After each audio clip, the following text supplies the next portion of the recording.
আপনারা এখন দেখছেন সনাতন মিডিয়া প্লাস।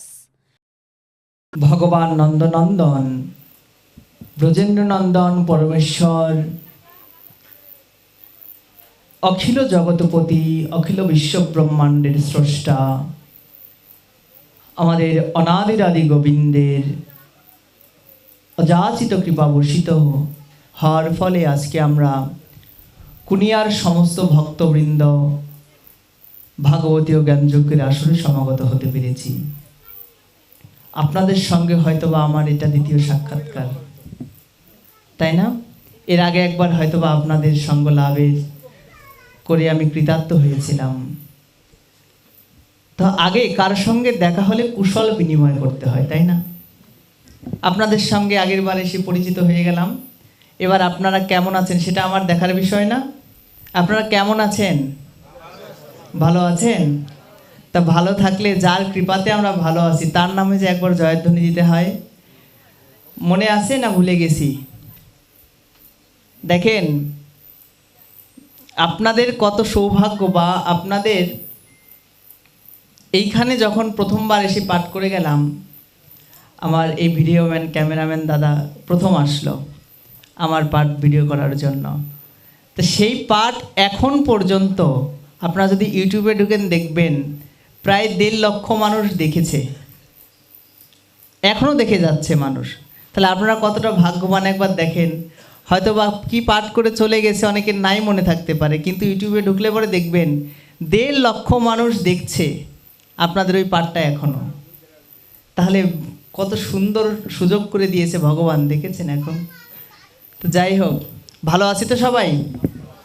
আচ্ছা, তাহলে ভালো থাকলে যখন আমি বলবো প্রেম সে বলো, তখন কি বলতে হবে? ভুলে যায় নাই তো? আচ্ছা, বলবো তো? তাহলে প্রেম সে বলো, জোর সে বলো, আরো জোরে। নিতাই গৌর সীতানাথ প্রীতি প্রেমানন্দে গৌর হরি বল।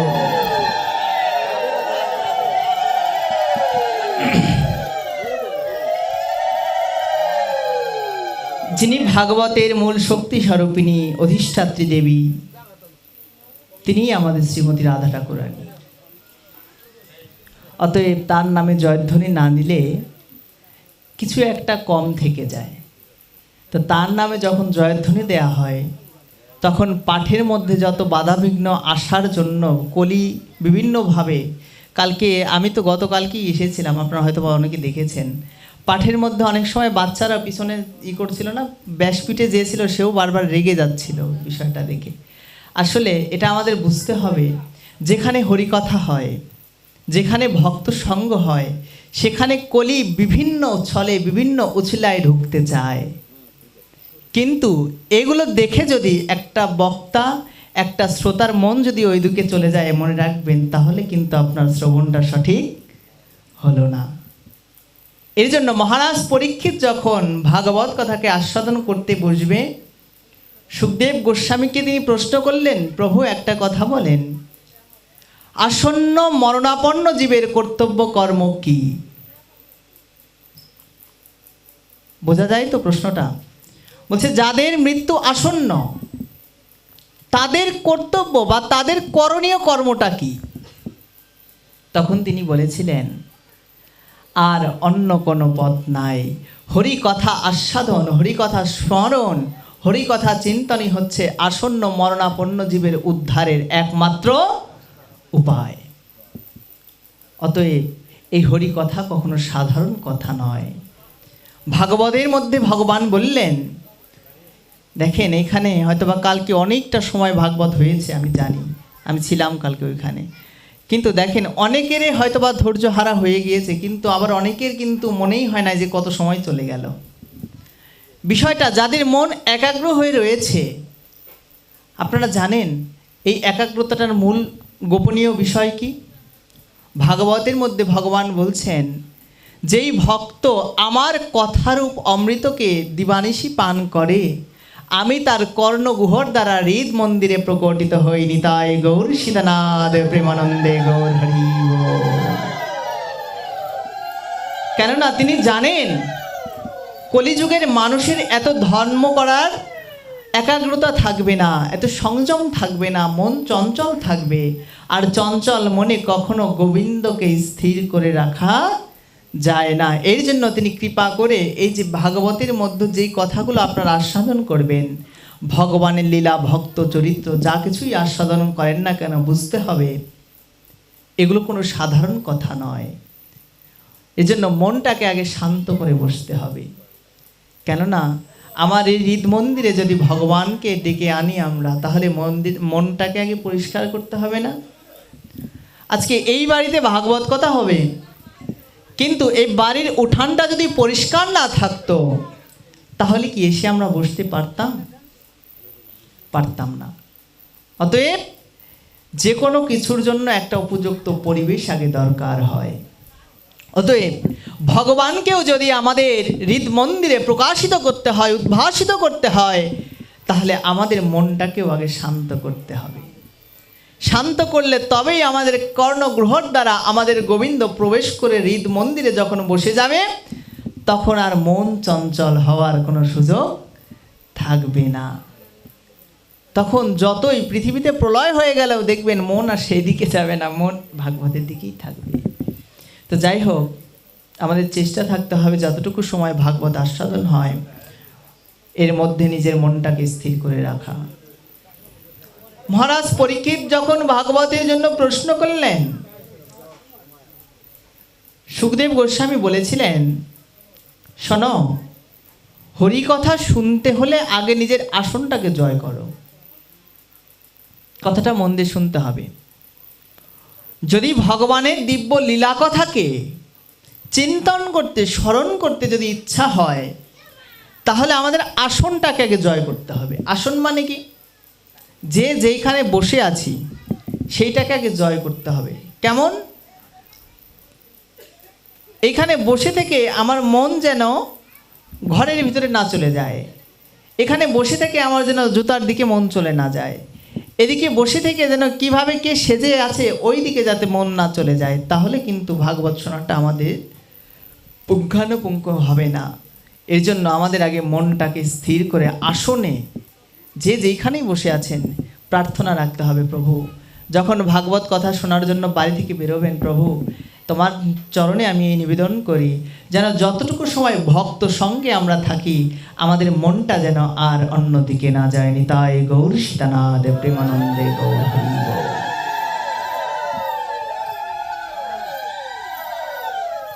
এটা হচ্ছে প্রাথমিক পর্যায়। তো আপনারা অত্যন্ত ভাগ্যবান বা ভাগ্যবতী জীব।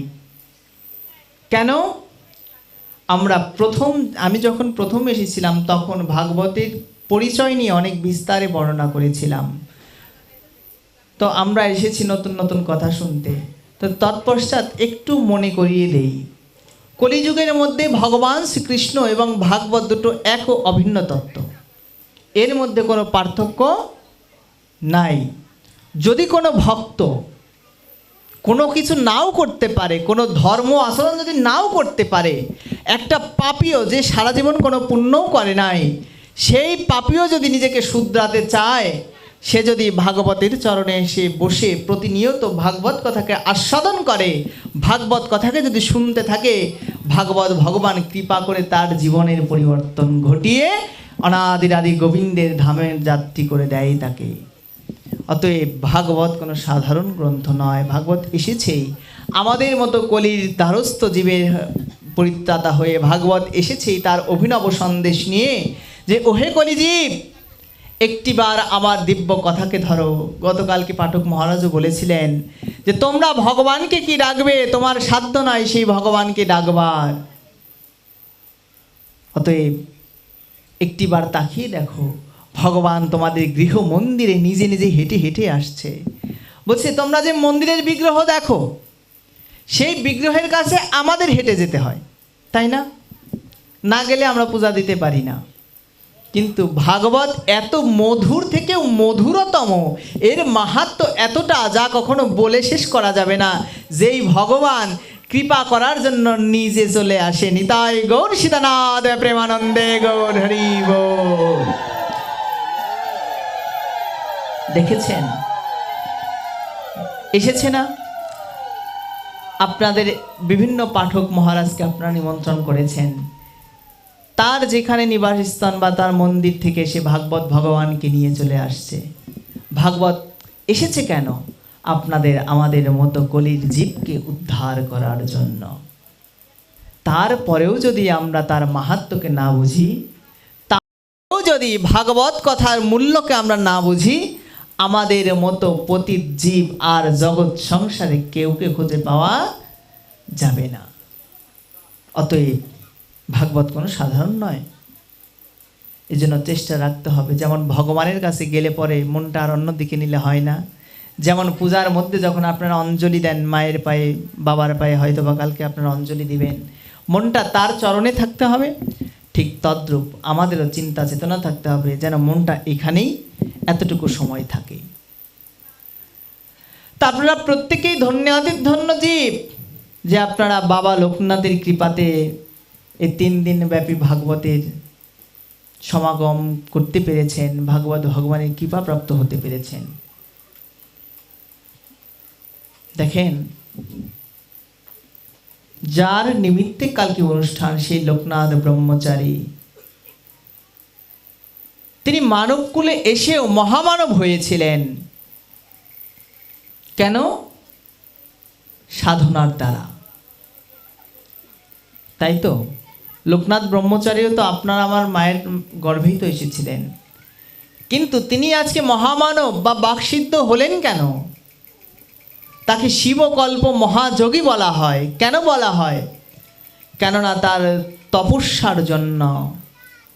আপনারা হয়তোবা জানেন, যখন লোকনাথ ব্রহ্মচারী তপস্যা করার জন্য আপনার কৈলাসের দিকে যাত্রা করেছিল, তার সঙ্গে তার এক বন্ধু গিয়েছিল, নাম ছিল বেণীমাধব।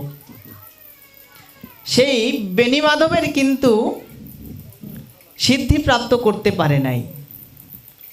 তিনি সাধনায় স্থির হতে পেরেছিলেন না, তার সাধনা ভেঙে গিয়েছিল। কিন্তু লোকনাথ ব্রহ্মচারী তিনি সাধনায় সিদ্ধি লাভ করেছিলেন। দেখেন বন্ধু প্রীতি কেমন। তিনি তার বন্ধুর জন্য নিজের গৃহ ত্যাগ করে দিলেন, যে আমার যেখানে লোকনাথ থাকবে না সেখানে আমি থাকবো না, যদি যেতেই হয় সেই লোকনাথের সঙ্গে আমি সন্ন্যাস নেব। চলে গেলেন, কিন্তু তারপরেও তিনি সিদ্ধি লাভ করতে পেরেছিলেন না। লোকনাথ ব্রহ্মচারী বলেছিলেন, তুমি চিন্তা করো না, আমি আছি। তদ্রূপ এই কথাটা কেন বলা হলো? জগৎ সংসারে আমাদের বন্ধু বান্ধবের প্রয়োজন আছে, কিন্তু সেই বন্ধুই আসল বন্ধু যে আমাদের বিপদে হাত না ছেড়ে চলে যায়, যে আপনার আমার বিপদে পাশে থাকে, যে আপনার আমার জন্য সমস্ত কামনা বাসনাকে ত্যাগ করে চলে যেতে পারে, সেই তো প্রকৃত বন্ধু। তো দেখেন, আজকে লোকনাথ ব্রহ্মচারী জগতে প্রচারিত হলেন তার তপবলের জন্য। তা না হলে আমরা কেউ তাকে চিনতাম না, কেউ তাকে বুঝতাম না। অতএব তপস্যা যদি থাকে তাহলে সংসার আমাদের পিছিয়ে রাখতে পারবে না। আর লোকনাথ ব্রহ্মচারী তপস্যা করেছিলেন। তিনি যদি ভাবতেন যে এই তপস্যার দ্বারা আমি স্বর্গে চলে যাব, আমার আর এই লোকালয়ে ফেরার কোনো দরকার নাই, ভাবতে পারতেন না বাবা। কিন্তু তিনি কি করেছিলেন? তাই তিনি তার সাধনায় সিদ্ধি লাভ করার পরে বঙ্গদেশে চলে এসেছিলেন। আপনারা জানেন বারোদি ধাম লোকনাথ ব্রহ্মচারী, তাই না? কেন আসলেন? বলছে জগতের দুঃখকে লাঘব করার জন্য, জগতের মানুষের হিত করার জন্য, জগতের মানুষের মধ্যে মনুষ্যত্ববোধ জাগানোর জন্য। কিন্তু আমরা সেগুলোকে কেউ অনুধাবন করি না। জ্যৈষ্ঠ মাসের অমুক দিনে 19 তারিখে লোকনাথ পুজো, তাই যাই লোকনাথের কাছে অঞ্জলি দিতে, কিন্তু তার জীবন থেকে কেউ আমরা শিক্ষা গ্রহণ করি না। তার সাধন জীবন থেকে, তার ভজন জীবন থেকে আমরা কেউ শিক্ষা গ্রহণ করি না। যদি করতাম আজকে সমাজে এত মারামারি, হানাহানি, হিংসা বিবাদ আজকে সমাজে থাকতো না। থাকতো কি মা? দেখেন তো তাকে কত ব্রাহ্মণরা কত কথা বলেছে, তিনি কি কোনো প্রতিবাদ করেছে? কাউকে অভিশাপ দিয়েছে? শুধু লোকনাথ ব্রহ্মচারী নয়, আপনারা অত্যন্ত ধন্যাদের ধন্য জীব। আজকে আমাদের এই জয়দাদার সাথে গিয়েছিলাম আপনাদের প্রণব মঠে। তারপরে হচ্ছে নরোত্তম গোস্বামীর আশ্রমে, ফটিক গোসাইয়ের আশ্রমে। দেখেন তো এদের কথা চিন্তা করে, এরা কি এমনি এমনি আজকে এই পর্যায়ে এসেছে? তারাই ছিল জগতের আসল মানুষ। কিন্তু আপনারা অত্যন্ত ভাগ্যবান, তাদের সান্নিধ্যে আপনারা আছেন। কিন্তু আপনারা অত্যন্ত দুর্ভাগ্যবানও যদি এদের সান্নিধ্যে থেকে যদি কিছু অর্জন না করতে পারেন, তাহলে মানব জীবনে আসা যাওয়াই সার হয়ে যাবে। অতএব এদের থেকে এদের আদর্শটাকে ধারণ করতে হবে। মহাপুরুষকে শুধু ফুল বেল পাতা দিয়ে রাখলে পরেই হয় না মা। যে তার আদর্শটাকে ধারণ করতে পারে, ওটাই হচ্ছে তার আসল পূজা। আজকে লোকনাথ ব্রহ্মচারীর জন্য হয়তো বা কালকে অনেকে না খেয়েই হয়তো বা পুষ্পাঞ্জলি দেবেন, কিন্তু তার আদর্শটাকে যে প্রকৃতপক্ষে ধারণ করতে পারবে, তার শিক্ষাটাকে, তার উপদেশকে যে ধারণ করতে পারবে, লোকনাথ ব্রহ্মচারীর পায়ে কালকে যত মানুষ অঞ্জলি দিলে তিনি যতটুকু সন্তুষ্ট না হবেন, তার আদর্শকে যে ধারণ করবে, এবার আপনারা বলেন তো তার থেকে কি বেশি খুশি হবে না কম খুশি হবে? আমাদের উচিত মহামানবদের পদাঙ্ককে অনুসরণ করা। আমাদের উচিত তাদের থেকে মানবতার বোধকে শেখা, তাদের মহামূল্যবান বাণীগুলোকে নিজের জীবনে পরিচালিত করা। তবেই তার সঠিক পূজা করা হয়, তা না হলে তার পূজা হয় না। আড়ম্বরে পূজা করাটা সহজ, আচরণে পূজা করাটা এত সহজ নয়, তাই তো। তো আমি আপনাদের কাছে প্রার্থনা রাখবো, যেহেতু বাবা লোকনাথ কৃপা করে ভাগবত ভগবানকে এখানে আনালেন, আপনাদের কাছে আমার একটা একান্ত প্রার্থনা থাকবে, যেন ভাগবতের থেকে যা শোনেন কিঞ্চিত যদি জীবনে ধরে রাখতে পারেন, সেটাই আপনার সার্থকতা। যদি আসেন এবং চলে যান, তাহলে কিন্তু পাঠ শুনে কোনো হিত হবে না। কালকে পাঠক মহাশয় বললেন কত সুন্দর, দেখেন শ্রবণম মঙ্গলম, শ্রবণ করলে মঙ্গল, এতে ভুল নাই। কিন্তু মঙ্গলটা তখন বেশি কার্যকর হবে যখন আপনি সেটাকে নিজের জীবনে আচরণে আনবেন। অতএব সেই আশাবাদকে ব্যক্ত করে আজকে আমরা একটু ভাগবতীয় কথার মধ্যে প্রবেশ করি। তো যাই হোক, আমাদের যেহেতু ভগবানের কালকে আরাধনা হবে, যেহেতু ব্রহ্মচারী মহাশয়ের পূজা হবে, আমাদের আগে বুঝতে হবে যে ভগবানের কাছে কি চাওয়া প্রয়োজন। আমরা কেউই জানি না যে ভগবানের কাছে কি চাইতে হয়। আপনারা জানেন ভগবানের কাছে কি চাইতে হয়? কি চাইবেন আপনারা? পিছনের মায়েরা কি চাইতে হয় ভগবানের কাছে? আমার একটা বাড়ি হোক, আমার একটা গাড়ি হোক, আমার সুন্দর একটা বউ হোক, এগুলো, আমার ছেলেটা যেন একটু চাকরি বাকরি পাক, এগুলোই তো আমরা চাই। এগুলো বাইরে কি কেউ চাই? এই পিছনের মায়েরা কথা বলেন একটু, এগুলোর বাইরে চাই কেউ? কথা বলে না। মানে এরা এগুলোই চায়, এগুলোর বাইরে আর কেউ চায় না, বোঝা গেল তাই। তো যাই হোক, আপনারা অনেক ভালো, আমাদের গ্রামের মানুষ চায়। তো যাই হোক, আজকে ভাগবত থেকে যেই লীলাটাকে আমি আস্বাদন করানোর চেষ্টা করব, ভগবানের কাছে কি চাইতে হয়, এমনকি কি চাইলে ভগবানও সন্তুষ্ট থাকে, ভক্ত সন্তুষ্ট থাকে। যার দেবার ক্ষমতা 10 টাকা, তার কাছে যদি আমি 1 টাকা কামনা করি মা, তাহলে বিষয়টা কেমন হয়ে যায়? ভালো হয় কি? লস হয়ে গেল না? আমি তো সব কিছু লাভ লসের চিন্তা করি, কিন্তু ভগবানের কাছে আমরা যা চাই ভগবান বেটা হাসে। কেন হাসে? বলছে আমার কাছে যা চাইলো এগুলো তুমি না চাইলেও তোমার কর্মে যদি থাকে আমি তোমাকে এমনি দিয়ে দেবো। দেবে না মা? শাস্ত্র বললেন অবশ্যই বা ভক্তব্যম কৃতম কর্ম শুভাশুভ। তুমি চাও বা না চাও, তোমার ভাগ্যে যেটা আছে আমি তোমাকে সেটা দিয়েই দেব। আর এইবার তার কাছে যদি তুমি বলো আমি 10 টাকা চাই না, আমি 1 টাকা নিয়েই থাকতে পছন্দ করি, তো ভগবান বেটা আরও হাসে, কি ব্যাপার, আমি যাকে এত দিতে পারি সে আমার কাছে এতটুকু চাইলো। বিষয়টা কেমন হয়ে গেল না? তো আজকে আমরা এই লীলার মধ্য দিয়ে, যেহেতু কালকে চাওয়া পাওয়ার একটা ঝড় বয়ে যাবে বাবা লোকনাথের কাছে, তাই না?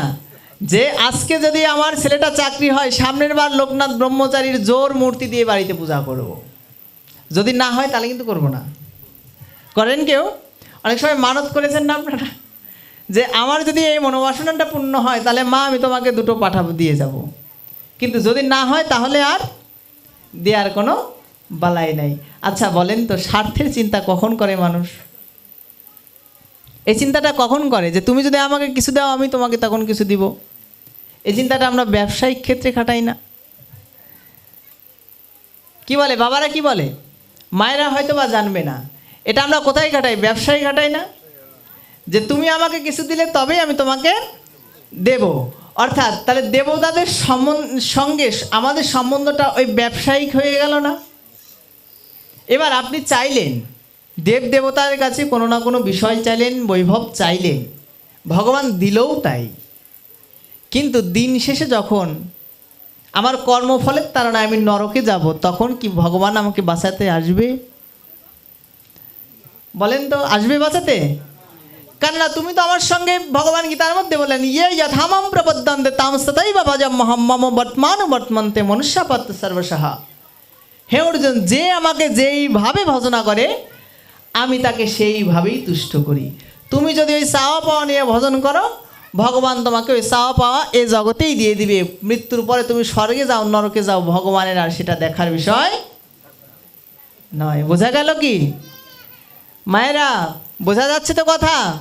পিছন থেকে শোনা যায় তো? আচ্ছা শোনা গেলে বলেন তো, প্রেমসে বলেন তো একবার, জোরসে বলেন। পিছনের মায়েরা হাত উঠায় নাই, ভাবছে মনে হয় দেখতে পাই না। একটু হাত উপরে করি, প্রেমসে বলো, জোরসে বলো, আরো জোরে। নিতাই গৌর সীতানাথ প্রেমানন্দে কে হরি বল। কে বলে আমরা বলতে পারি না?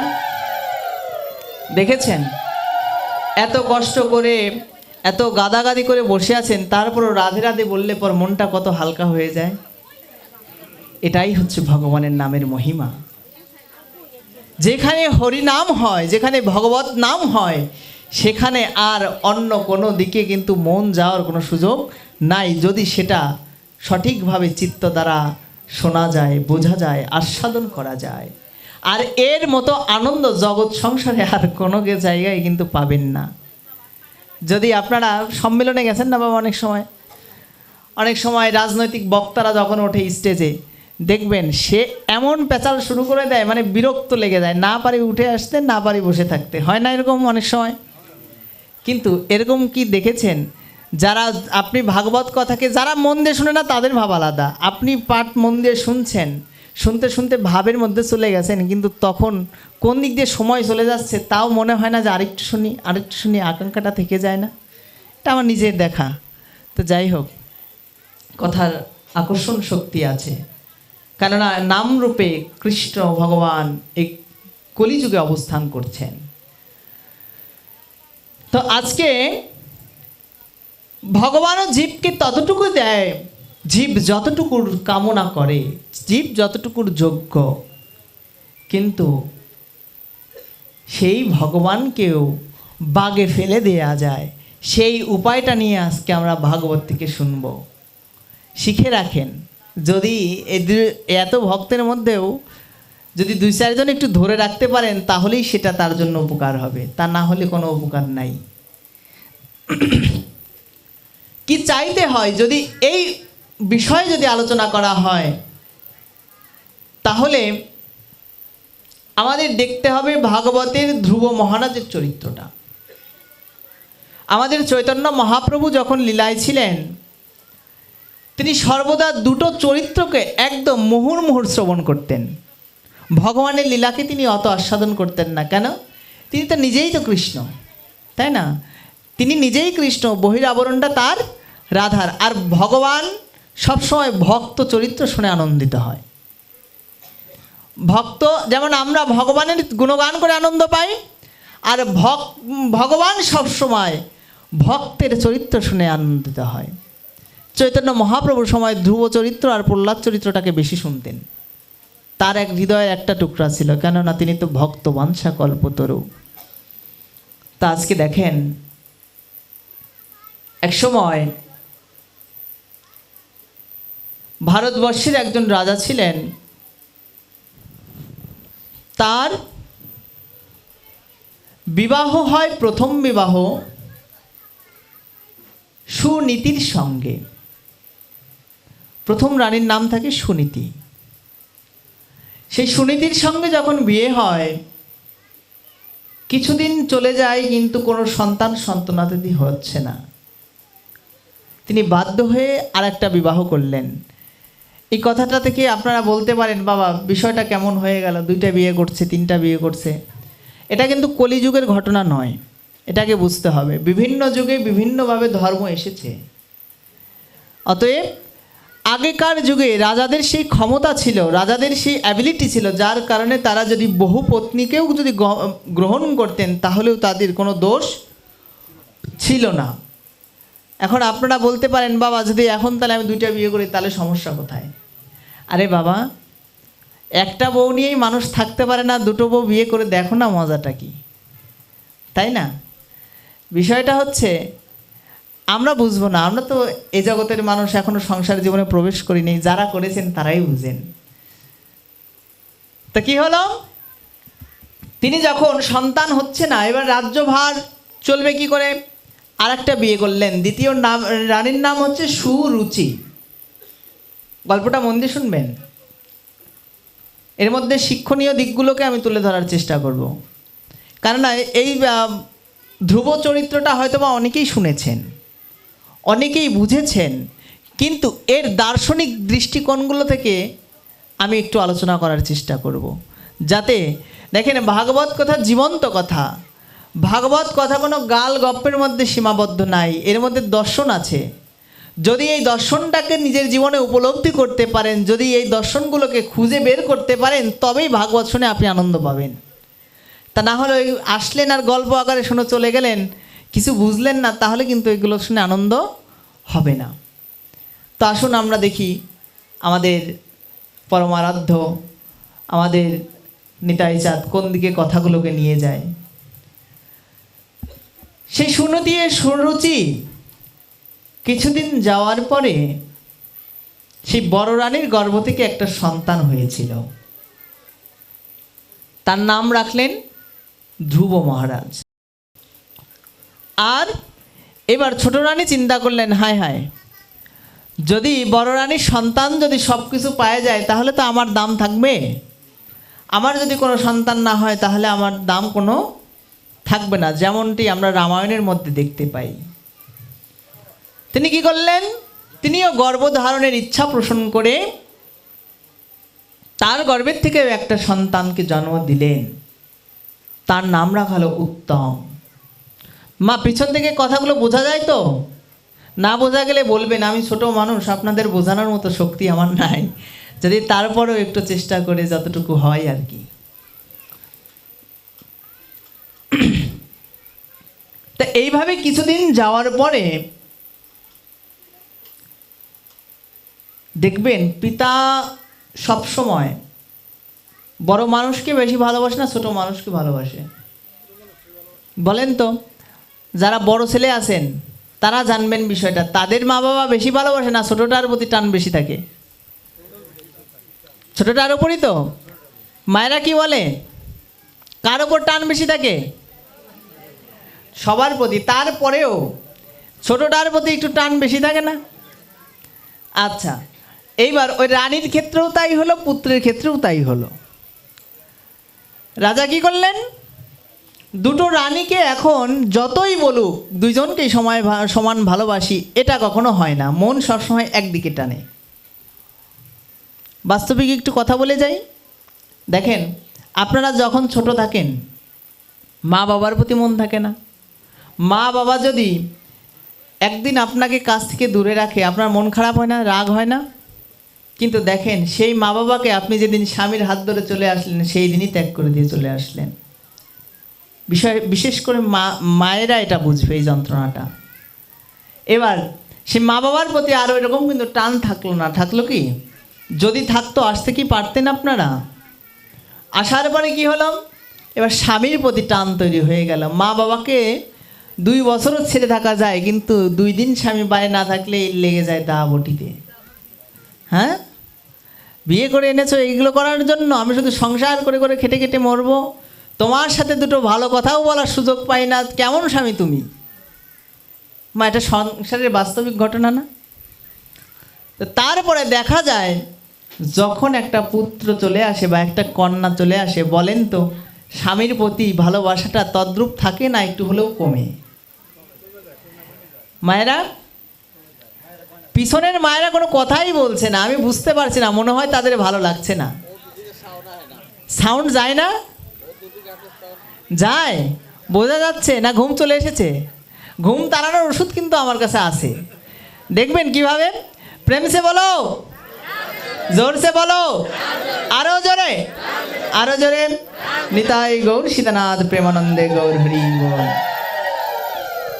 পাঠের মধ্যে দুইজন ব্যক্তিকে নিমন্ত্রণ না দিলেও বেহায়ের মতো চলে আসে, জানেন কারা? তাদের নিমন্ত্রণ করতে হয় না, এখানে আপনারা এসেছেন, নিমন্ত্রণ করেছে গ্রামে, কালকে অমুক জায়গায় পাঠ হবে, আপনারা যাবেন। কিন্তু পাঠের মধ্যে এরকম দুইজন বেহায়া এবং নির্লজ্জ দুটো ব্যক্তি আছে, যাকে নিমন্ত্রণ না করলেও চলে আসে। আপনারা কি জানেন কে? যে আলস্য এবং নিদ্রা। পাঠের মধ্যে দেখবেন বসতে বসতে বসতে হাত পা দুটো একদম কুচোমুচো হয়ে গেছে, তারপরে দেখবেন আস্তে আস্তে আস্তে ঘুম চলে এসেছে। কি বেহায়া, চিন্তা করা যায়। এদেরকে আমরা কেউ নিমন্ত্রণ করি না, বাড়ি থেকে ডেকেও আনি না, কিন্তু নিজে এসে হাজির হয়ে যায়। তা এদের দুজনকে ঠিক করার জন্য, এদের দুজনকে তাড়ানোর জন্য ভাগবত বলেছেন মাঝে মধ্যে একটু শঙ্খধ্বনি, একটু উলুধ্বনি, একটু হরিধ্বনি, একটু নামের ধ্বনি দিতে হয়। তাহলে কি হয়? ওই বেহায়া দুটো নিজের পথ ছেড়ে পালায়। তো বলা যাবে তো? পিছনের মায়েরা বলেন, এবার বাবারা চুপ থাকেন, দেখি শোনা যায় কি না, বলেন, বলা যাবে তো? প্রেম সে বলেন তো একবার, জোর সে বলেন তো, আরো জোরে। নিতাই গৌর সীতানাথ প্রেমানন্দে গৌর হরি বল। তো তারপরে যখন সেই ছোট রানীর প্রতি মোহটা তার জন্মে যাচ্ছে, বড় রানীর প্রতি একটু অবহেলা তৈরি হয়ে গেল। বড় রানী তো বুঝতে পারে বাবা, কাকে কখন ভালোবাসা যায় কখন না যায়, মানুষ তো বুঝতে পারে। এখন আমি আসলাম আপনাদের গ্রামে, কে হাসি মুখে ঘরের মধ্যে ডেকে নিল, আর কে মানে দায় ঠেকা কাজ সারলো, সেটা তো এসেই তো বোঝা যায়, তাই না? তার মানে আপনাদের বলছি তা নয়, অন্যান্য জায়গার মানুষদের কথা বললাম। তো দেখেন, আজকে সেই যখন এই ভালোবাসার তারতম্য হয়, বড় রানী সুনীতি তিনি একটু দূরে দূরে থাকেন, কাছে কাছে যায় না, কেননা স্বামী তো আমাকে এখন আর অতটা ভালোবাসে না। কিন্তু পুত্র ধ্রুব তিনি তো বুঝতে পারেন নাই, তিনি জানতে পারেন নাই, ছোট মানুষ কি বোঝে কাকে কে ভালোবাসে না না বাসে। এইবার যখন একদিন সেই সুনীতির পুত্র রাজা উত্তম, তিনি একদিন বাবার কাছে খেলতে খেলতে বাবার কোলে গিয়ে বসলেন রাজ সিংহাসনে। বাবা তাকে কোলে নিয়ে হাসছে, গল্প করছে, খেলছে। এবার ধ্রুবের মনেও বাসনা হলো, ইস, আমিও যদি বাবার কোলে যাই একটু বসতে পারতাম। 5 বছরের শিশু এই ভাবনা করে যখন গেলেন, পিতা মহারাজকে বললেন, বাবা আমাকে কি একটু কোলে নেবে? পিতা ধ্রুবের দিকে একবার তাকাচ্ছে, একবার উত্তমের দিকে তাকাচ্ছে, আর একবার ওই ছোট রানীর দিকে তাকাচ্ছে। যদি ধ্রুবকে যদি কোলে নেয়, যতই হোক, বাবার তো একটা পরাণ পুড়ে, যতই হোক, কিন্তু যখন ওই ছোট রানীর দিকে তাকায় তখন আর বাবা নিতে পারে না। তখন তিনি কি করলেন? বলছেন, বাবা তোমাকে আমি পরে নেব, তুমি একটু পরে আসো। ধ্রুব মহারাজ বারবার বিরক্ত করছে। ছোট রানী লক্ষ্য করে গিয়ে দৌড়ে গিয়ে তার কাছে বলছেন, আরে বেটা, তোর বাবার কোলে ওঠার ইচ্ছা তাই না? শোন, তোর মাকে তোর বাবা এত ভালোবাসে না আমাকে যতটা বাসে, অতএব বাবার কোলে যদি ওঠার যদি ইচ্ছাই হয়, তাহলে আমার গর্ভ থেকে যেদিন জন্মাবি সেই দিন বাবার কোলে উঠবি। তা বলছে, মা আমার দোষ কি? বলছে, তোর একটাই দোষ, তুই বড় রানীর গর্ভ থেকে জন্মেছিস। হায় রে সংসার। দেখবেন অনেক সময় বাস্তবিকতাটা কোথায়? অনেক সময় দেখবেন জ্যাঠা এবং নিজের মায়ের সঙ্গে হয়তোবা বা জেঠিমার সঙ্গে নিজের মায়ের হয়তোবা বিবাদ লাগে। কখনো কখনো যখন আমরা বাচ্চা থাকি বুঝি তো না, তখন মনে হয় যেন একটু জ্যাঠার কোলে নিয়ে একটু ঘুরে বেড়াই। জ্যাঠা খুব ভালোবাসে, কিন্তু দেখবেন জেঠিমার ভয়ে আদর করতে পারে না, যে যদি ন্যায় কোলে তাহলে হয়তোবা দেখলে পরে এগুলো নিয়ে অশান্তি হবে।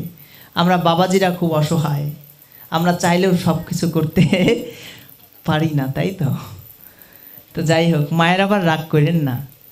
এদিক দিয়ে কি হলো, যখন এই ঘটনাটা ঘটল, ধ্রুব মহারাজ অজস্র ধারায় কাঁদতে লাগলেন, হায় হায় রে,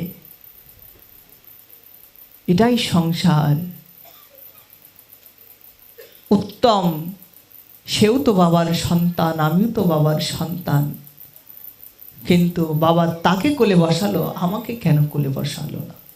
ছোট বাচ্চা তো বুঝতে পারে নাই, মায়ের কাছে গিয়ে অজস্র ধারায় বড় রানীর কাছে গিয়ে কাঁদতে লেগেছে। মা, একটা কথা বলো, পুত্র কি সবার কাছেই সমান নয়?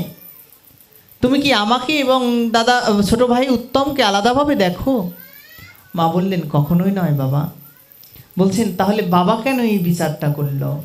তাহলে আমার ছোট মা কেন এরকমভাবে আমাকে তাড়িয়ে দিল, বলতে পারো তুমি? মা বলছেন, বাবা, মা তো জানে বিষয়টা, ছোট সন্তানকে কি বলবে? বাবা তুমি মন খারাপ করো না, আজকে হয়তো বা তাড়িয়ে দিয়েছে, কালকে তোমার বাবা কোলে তোমাকে নিবে। এই কথা যখন বলছে, ধ্রুব মহারাজ তারপরেও কেঁদে যাচ্ছে, ক্রন্দন করতে করতে করতে করতে বলছে কি, মা শোনো, আমার ছোট মা একটা কথা বলেছে, যে তুই যদি আমার গর্ভ থেকে জন্ম নিতে পারিস তবেই গিয়ে তুই তোর বাবার কোলে বসতে পারবি। মা তুমি আমাকে অনুমতি দাও যেন আমি আমার সেই ছোট মায়ের গর্ভ থেকে জন্মাতে পারি। আমার মা বুকে আঁচল দিয়ে, মুখে আঁচল দিয়ে ক্রন্দন করছেন, হায় রে, আমি কেমন হতভাগা মা, আমি তোকে একটু সুখ দিতেও পারলাম না। চেয়েছিলি বাবার কোলে বসতে, কিন্তু আমার সেই ক্ষমতাও নাই যে আমি গিয়ে হুঙ্কার ছেড়ে বলবো, কেন তুমি ওকে কোলে বসালে, আমার সন্তানের কি অপরাধ? এই কথাটা বলার আমার শক্তি নাই। এই কথা বলে যখন আমার সেই সুনীতি দেবী কাঁদছে। সুনীতি মানে কি জানেন? যার নীতি সত্য। সুনীতি নামের অর্থ কি মা? যার নীতি আছে সেই ধ্রুবকে জন্ম দিতে পারে, যার নীতি নাই সে শত চেষ্টা করলেও ধ্রুবের মতো পুত্র তারা জীবনেও আনতে পারবে না। আর বললেন সুরুচি, যদি তোমার সুরুচি না থাকে, ছোট রানীর নাম কি সুরুচি, গোবিন্দ কথায় যদি তোমার রুচি না থাকে, তাহলে ওই রকম শেষ পর্যন্ত অবহেলাই তোমার জীবন চলে যাবে। প্রাথমিক পর্যায়ে হয়তোবা তোমাকে নিয়ে সবাই মাতামাতি করে, সবাই হয়তোবা ভালোবাসে, কিন্তু দিন শেষে যেই পরিণাম ভোগ করতে হবে সেই পরিণাম তোমার জানা নাই। এই জন্য আমাদের সুনীতিটাও প্রয়োজন, সুরুচিটাও প্রয়োজন। কোন কথায় রুচি? অন্যের অকথা কুকথায় নয়, হরিকথায় রুচি আনাটা আমাদের দরকার। তো আজকে কি হলো? সেই ধ্রুব মহারাজ যখন অজস্র ধারায় কাঁদলেন, মা তুমি আমাকে একটা উপায় বলো মা, যেন আমি আমার ছোট মায়ের গর্ভ থেকে জন্মাতে পারি। এই কথা যখন বললেন, আসলে মা সব কিছু সহ্য করতে পারে, সন্তানের কান্না কখনো মা সহ্য করতে পারে না। পারে কি?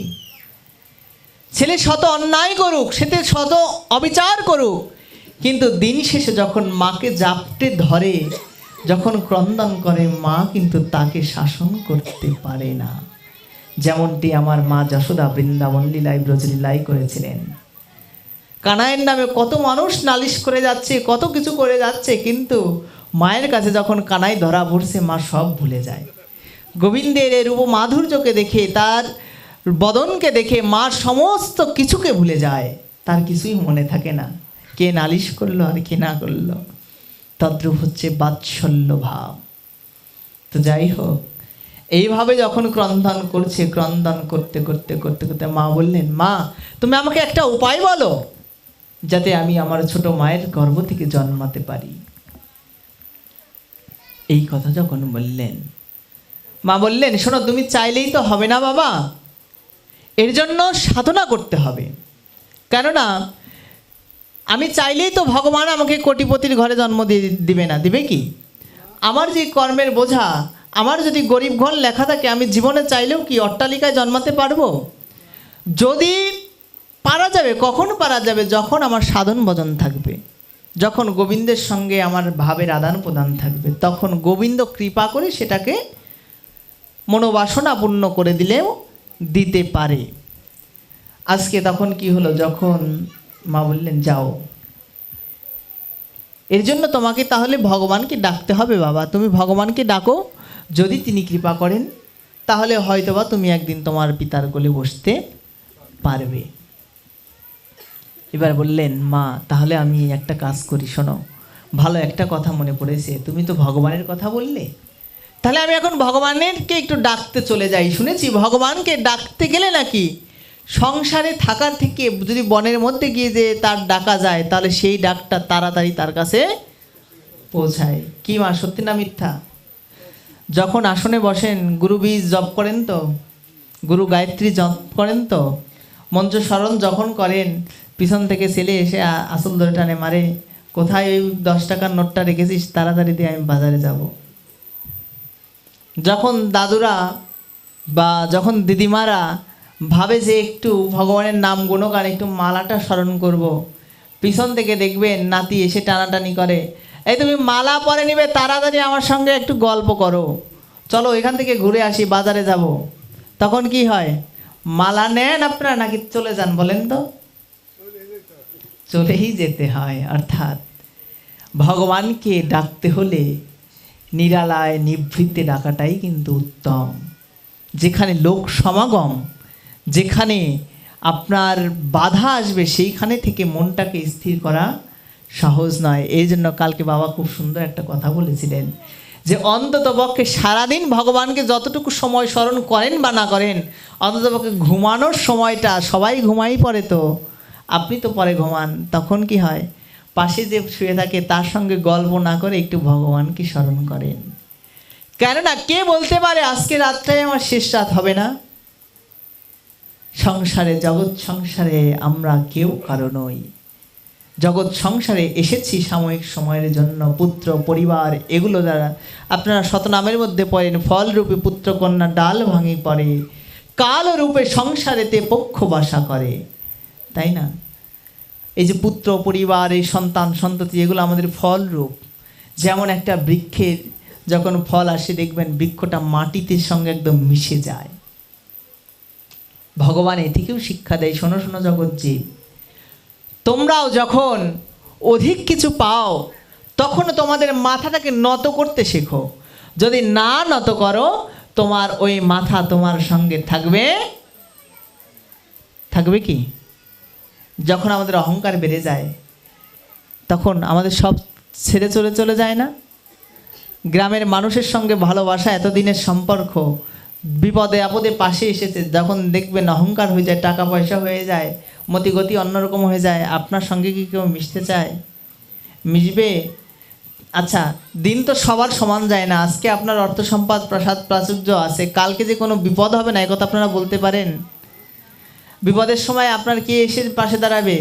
ছেলে হয়তোবা, আমি জানতে পারলাম এই গ্রামের অনেক মানুষ হয়তোবা বিদেশে আছে, তা এইখানে যারা বিদেশে আছে, বিদেশ থেকে সন্তান চাইলেই কি এসে আপনাকে একটা উপকার করতে পারবে?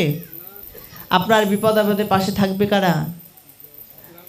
তাহলে বোঝা গেল জগৎ সংসারে আপনি যাকে তুচ্ছ করছেন, সেও আপনার একদিন বিপদের সঙ্গী হবে। অতএব কারো সঙ্গে এইগুলো নিয়ে মারামারি ঝগড়া বিবাদ আপনারা করবেন না। মনে রাখতে হবে, জগৎ সংসারে আমরা প্রত্যেকেই প্রত্যেকের জন্য এসেছি।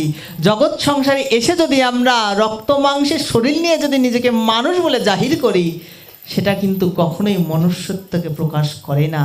রক্ত মাংসে যিনি চুরি করে, যিনি ডাকাতি করে, সেও মানুষ। যিনি ডাক্তার, অস্ত্রোপচার করে জীবন বাঁচায়, তিনিও মানুষ। কিন্তু দুটোকে যদি এক করে ফেলেন, তাহলে কিন্তু আপনার মানুষ চেনা হবে না। অতএব রক্ত মাংসে শুধু দেহ গড়া থাকলেই মানুষ কখনো হওয়া যায় না।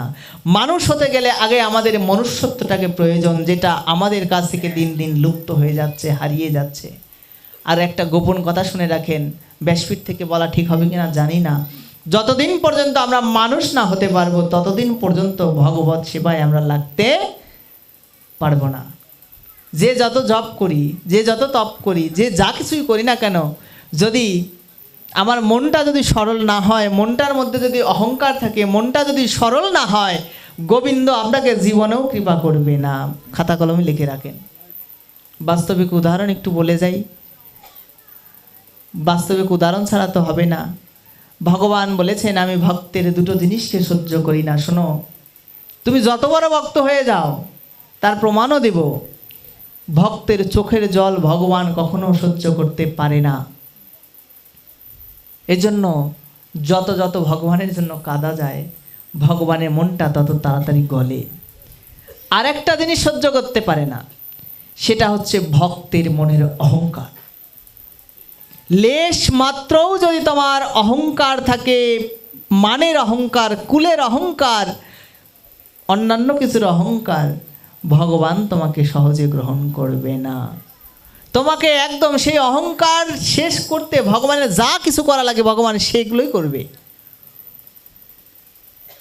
বাস্তবিক উদাহরণ দেখবেন ভাগবতের মধ্যে। রাসলীলা আপনারা শুনেছেন না? রাসলীলার মধ্যে একসময় গোপিনীরাও ভেবেছিলেন যে দেখো, সর্বশ্রেষ্ঠ নায়ক যিনি, যিনি বিশ্ব ব্রহ্মাণ্ডকে নাচায়, সেই ভগবানকে আমরা নাচাচ্ছি। ভগবান দেখলেন অহংকার চলে এসেছে, অন্তর্ধান হয়ে চলে গেলেন। জানেন আপনারা এই ঘটনা? আপনারা তো অনেক সময় কবি গানে বা অন্যান্য জায়গায় রাসলীলা দেখেন, রাসলীলা আস্বাদন করেন। রাসে শুধু আনন্দ তাই নয়, রাসে বিরহও আছে। কিন্তু এগুলো সময় সাপেক্ষ ব্যাপারের কারণে এত ডিটেলসে তারা আলোচনা করে না। এখন তো সব কিছু শর্টকাটের যুগ, সংক্ষেপে সব কিছু শেষ করে চলে যায়। কিন্তু এগুলোর গভীরতায় ঢুকতে হবে। সবাই যেটা জানে সেটা তো সবাই জানে, যেটা মানুষ জানে না, আমি মনে করি সেই সত্যটাকে আগে ভক্তদের জানানো উচিত। তাহলে কি হয়, সমস্ত কিছু পরিপূর্ণ হয়। তা না হলে ভাবধারাটা বোঝা যাবে না। আমি বললাম এইখান থেকে আপনি কুনিয়া বাজারে যান, কিন্তু আপনি যদি নাই জানেন কেন যাব, কিসের জন্য যাব, আপনি আমাকে যে একটা গালি দিবেন না? দেখো, শুধু শুধু পাঠাইলো, কিসের জন্য পাঠাইলো সেই কথাই বলে দেয় নাই। তদ্রূপ শাস্ত্র কথাকে পুঙ্খানুপুঙ্খ জানার চেষ্টা রাখতে হবে। সেইখানে ভগবান গোবিন্দ তাদেরকে ত্যাগ করে চলে গিয়েছিলেন। সেইখানে যখন ব্রজগোবিনীরা বুঝতে পেরেছিল যে আমাদের অহংকারের কারণে আমরা আজকে গোবিন্দকে হারিয়ে ফেলেছি, সেইখানে ব্রজাঙ্গনারা অজস্র ধারায় কেঁদেছিলেন, হা প্রাণনাথ, হা প্রাণনাথ, হে প্রাণনাথ, আমরা আমাদের ভুলটাকে বুঝতে পেরেছি, প্রভু তুমি কৃপা করে দর্শন দাও। যখন অজস্র ধারায় কেঁদেছিলেন, ভগবান তখন প্রকট হয়েছিলেন। এইখান থেকে জগৎবাসীকে তিনি শিক্ষা দিলেন, তুমি যত বড় মঠ মন্দিরের প্রতিষ্ঠাতা হও না কেন, যত বড় সাধুগুরু বৈষ্ণব হও না কেন, তোমার মধ্য থেকে যদি অহংকার না যায়, গোবিন্দ তোমাকে ছেড়ে চলে যাবে। এইবার এই অহংকারটাকে নাশ করার জন্য এই সাধুগুরু বৈষ্ণবের চাঁদের হাট ভগবান বসিয়ে দিয়ে গিয়েছেন। নিতাই গৌর সীতানাথ প্রেমানন্দে গৌর হরি বল। কেন? কালকে পাঠের মধ্যে উনি খুব সুন্দর একটা কথা বলেছিলেন, সাধুসঙ্গ সাধুসঙ্গ সর্বশাস্ত্র কয়, লবমাত্র সাধুসঙ্গ কৃষ্ণ ভক্তি প্রেম হয়। কেন বললেন কথাটা? এইখানে কে আমরা ব্রাহ্মণ, কে আমরা বৈষ্ণব, কে আমরা ক্ষত্রিয়, কে আমরা শূদ্র, এই জাতপাতের কি বিচার আছে? আপনারা যারা বসে আছেন এখানে, আমরা সবাই জীব নিত্য কৃষ্ণ দাস, সবাই আমরা সমান। অতএব গৌরাঙ্গ মহাপ্রভু কেন এই সমাগমটা করিয়ে গেলেন জানেন? আমাদের ভিতর থেকে অহংকার নাশ করার জন্য। এর জন্য যদি অহংকার তো এমনি এমনি নাশ হবে না, এর জন্য সাধুসঙ্গের একটা প্রভাব কাজ করে। আস্তে আস্তে দর্শন করতে করতে মনে রাখেন, আপনার পাশে যে বসা থাকে সেও যদি আপনার চরম শত্রু থাকে, ভক্ত সঙ্গে এসে যদি তার একটু চরণধুলি যদি নিজের মস্তকে ধারণ করেন, সে কি আপনাকে কখনো অভিশাপ দেয়? কারো ক্ষমতা আছে, কারো সাহস আছে এখানে বসে কাউকে অভিশাপ দেওয়ার? তাহলে একবার দেখেন ভক্ত সঙ্গের কি প্রভাব। এই সঙ্গ করতে করতে করতে করতে মনের কালিমা এক সময় লুপ্ত হবে। এই জন্য ভগবান সিস্টেমের মধ্য দিয়ে সমস্ত কিছু প্রকট করে গেলেন জগতে। তো যাই হোক, তো হরিকথা অনন্ত, এক কথায় ঢুকলে অন্য কথায় কোথা থেকে কোথায় চলে যায়। তো যাই হোক, বিষয়টা হচ্ছে যখন সুনীতির গর্ভ থেকে যখন এই কথা হলো, ধ্রুব মহারাজ বললেন, মা আমি সাধনা করতে চাই। কার? ওই ভগবানের সাধনা করব। তাহলে কি হবে? ভগবান প্রসন্ন হয়ে আমাকে আশীর্বাদ প্রদান করবে, আমি আমার ছোট মায়ের গর্ভ থেকে জন্ম নেব। এইবার কোনো 5 বছরের বাচ্চা যদি এই কথা বলে, আপনি আমি কি তাকে সহসায় কি যেতে দেব? বলবো না পাগল, ছোট বাচ্চা বোঝে না। কিন্তু ধ্রুব মহারাজের এমন শক্তি, এমন মানে মনের উৎকণ্ঠা তৈরি হয়েছে, মাও আর তাকে কোনোভাবেই বুঝিয়ে রাখতে পারছে না। মাকে বললেন, মা তুমি আমাকে অনুমতি প্রদান করো, যেন আমি যেই যুদ্ধে যাচ্ছি সেই যুদ্ধে যেন বিজয়ী হয়ে আসতে পারি। এখানেও একটা শিক্ষা আছে। যদি কখনো সন্তান ধর্মকর্ম করতে চায়, যদি কোনো সন্তান একাদশী ব্রত করতে চায়, যদি কোনো সন্তান ভাগবত পাঠে আসতে চায়, মনে রাখবেন নিজে জায়গা ছেড়ে তাকে বসতে দেবেন। এটা আদর্শ। যদি না করতে পারেন, আপনার ভাগবত শোনা হলো না। কেননা আপনি যাকে জায়গা করে দিচ্ছেন, ভাবটা এরকমভাবে রাখতে হবে, বাবা আমার দ্বারা তো হলো না, যদি তুমি কিছু পাও তুমি আমাকে একটু অংশীদারি করো। আজকে শাস্ত্র এই কথাও বললেন, শুধু জন্ম দিলেই মা বাবা হওয়া যায় না।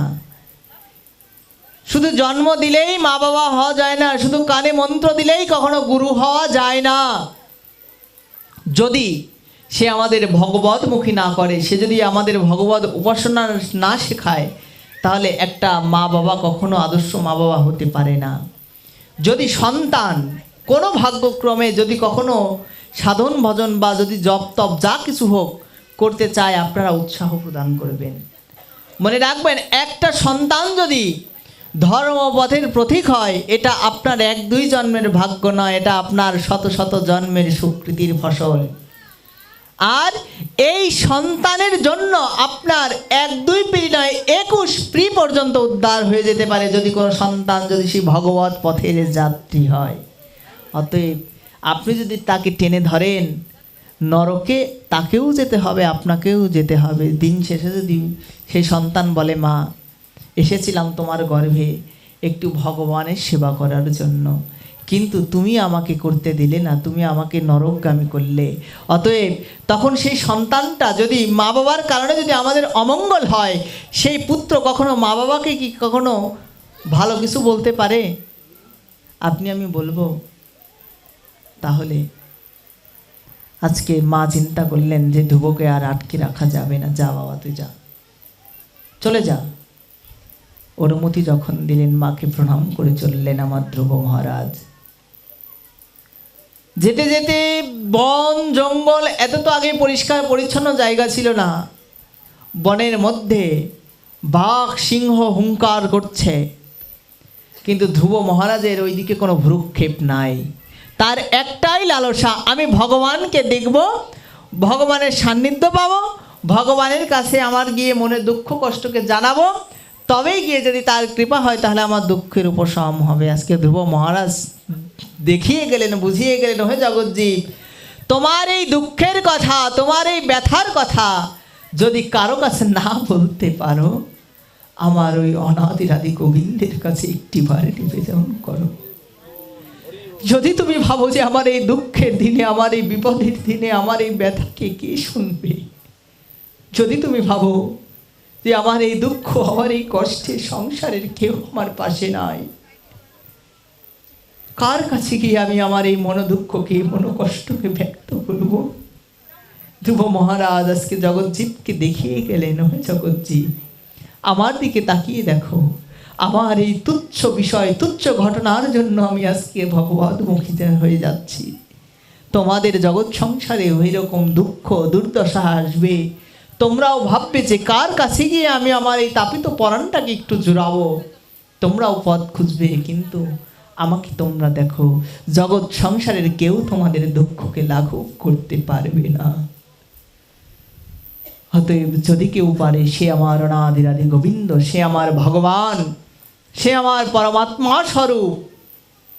যদি তার কৃপা হয় তবেই জীব এই দুঃখ সমুদ্র থেকেও দুঃখকে ভোগ করে না। কিন্তু যে আমার ওই ভগবানের হাতকে ছেড়ে দিয়ে এই মায়ার বশবর্তী হয়ে যায়, তার কপালে এই দুঃখ থেকে কোনো সময় নিস্তারও হয় না। যদি তোমাকে কেউ ধিক্কার করেও যদি কেউ একবার ভগবতমুখী তোমাকে করে দেয়, মনে রাখবে সেই তোমার পরম বন্ধু, তোমার সেই পরম বান্ধব। কিন্তু যে তোমাকে ওই ভগবত পথ থেকে বিচ্যুত করে দেয়, মনে রাখবে সেই তোমার পরম শত্রু। জগৎ সংসারে কেউ তোমার বন্ধু নয়, জগৎ সংসারে কেউ তোমার শত্রু নয়। অতএব এগুলোকে বুঝতে হবে, তবেই ভাগবত শোনাটা সার্থক। আজকে যখন ধ্রুব মহারাজ যাচ্ছে বনের মধ্য দিয়ে, আজকে ভগবান বলেছে যে আমাকে একবার স্মরণ করে, যে আমার দিকে একবার অগ্রসর হয় বা একটি পা অগ্রসর হয়, আমি ভগবান তার দিকে 10 পা অগ্রসর হইনি। তাই গৌর সীতানাথ প্রেমানন্দে গৌর হরি। আজকে আমার ভগবান দেখলেন, অন্তর্যামী ভগবান তিনি দেখলেন যে ধ্রুব মহারাজের চাওয়াটার মধ্যে কোনো অকপটতা নাই। জগৎ সংসারে সবাই চায় ভগবান আমাকে দাও, আমাকে দাও, তবেই আমরা তোমাকে দেব। কিন্তু একটিবার নিজেকে প্রশ্ন করেছেন, ভগবানকে যে আপনি যা দিচ্ছেন, এগুলো কি আপনার জিনিস দিচ্ছেন নাকি ভগবানের জিনিসই ভগবানকে দিচ্ছেন?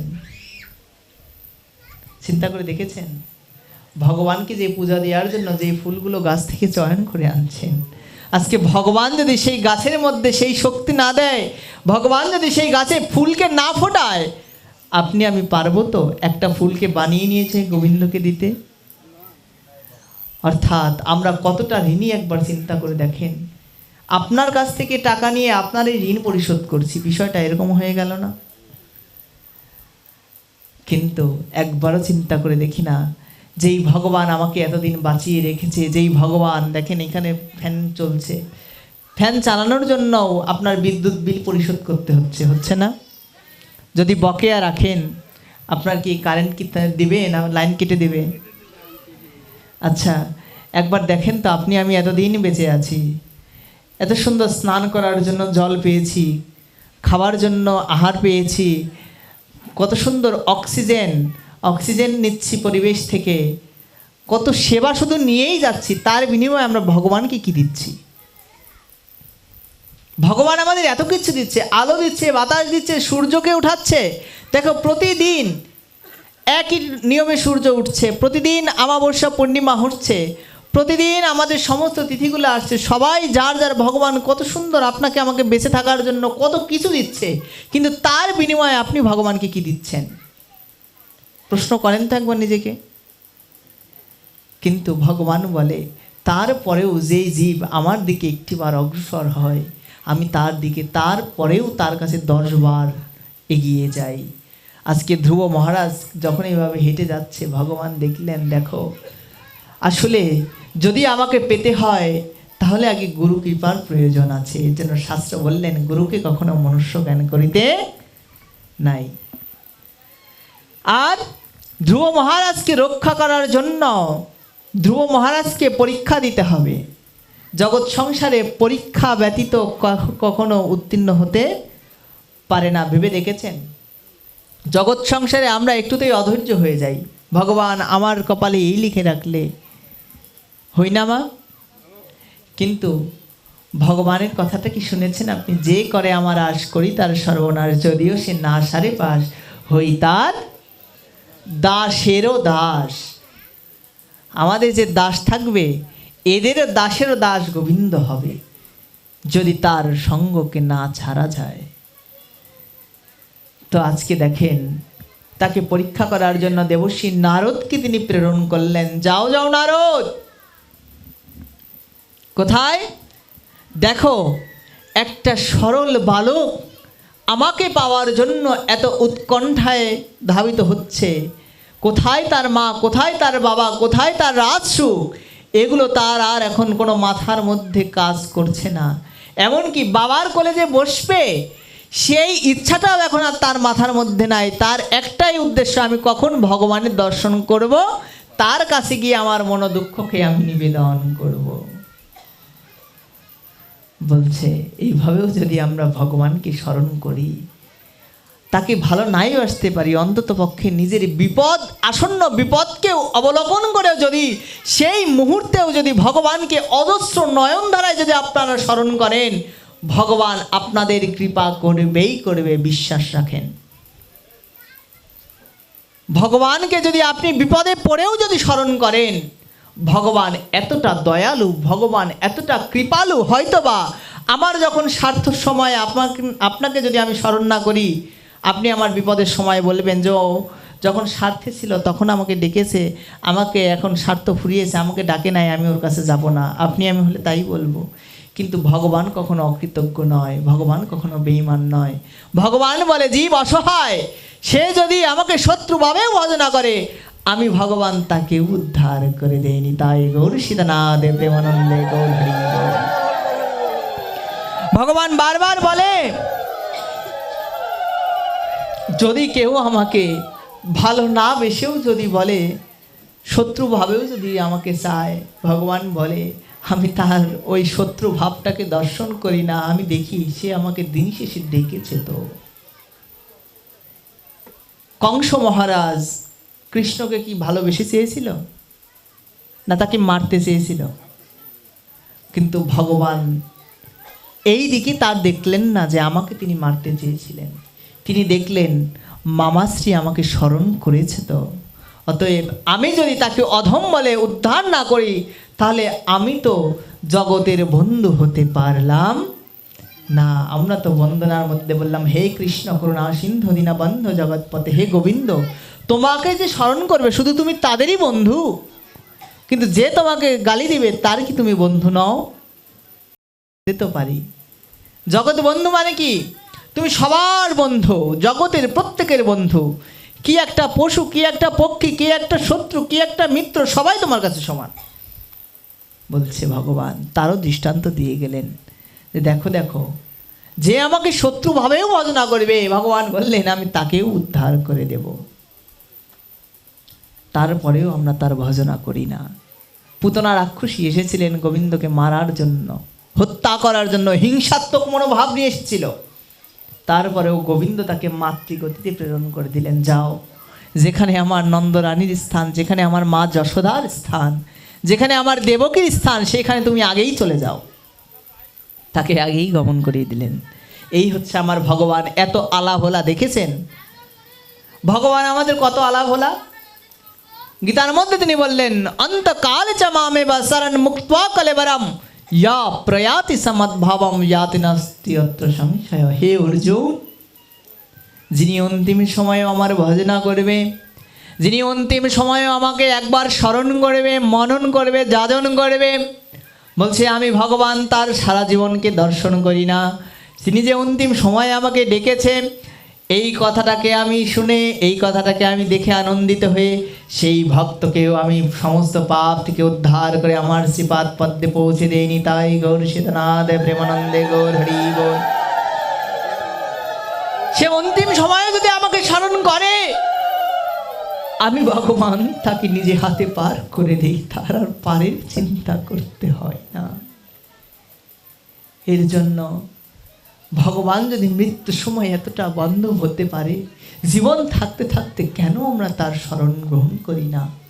কেন আমরা তাকে ভালোবাসি না? তাকে ভালোবাসতে তো টাকা পয়সা অর্থ সম্পদ লাগে না, লাগে কি? তাকে ভালোবাসতে লাগে শুধু একটু মনের ইচ্ছা, একটু প্রেম, একটু ভক্তি। ভগবান আপনার আমার কাছে অন্য কোনো বস্তুর কামনা করে না। ভগবান যদি আদেশ করে, তাকে সেবা করানোর জন্য হাজার হাজার দাস দাসী তৎক্ষণাৎ এসে প্রকটিত হয়ে যায়। কিন্তু তারপরেও ভগবানের বাসনা যে আমাকে একটু ভক্তরা ভালোবাসুক। ভক্তের মনোবাসনা, ভক্ত যা চায় আমি তাকে না চাইতেই দিয়ে দিব। গীতার মধ্যে ভগবান বললেন, কালকে শ্লোকটা বলেছিল কিনা আমি খেয়াল করতে পারি নাই, যে অনন্যাস চিন্তায়ন্তমং ये जना পর্যপাসতে তেষাং নিত্যাভিযুক্তানাং যোগক্ষেমং বহাম্যহম। তুমি যদি আমার অনন্যভাবে ভজনা করো, আমি ভগবান তোমার সমস্ত দায়ভার নিজে কাঁধে বহন করব।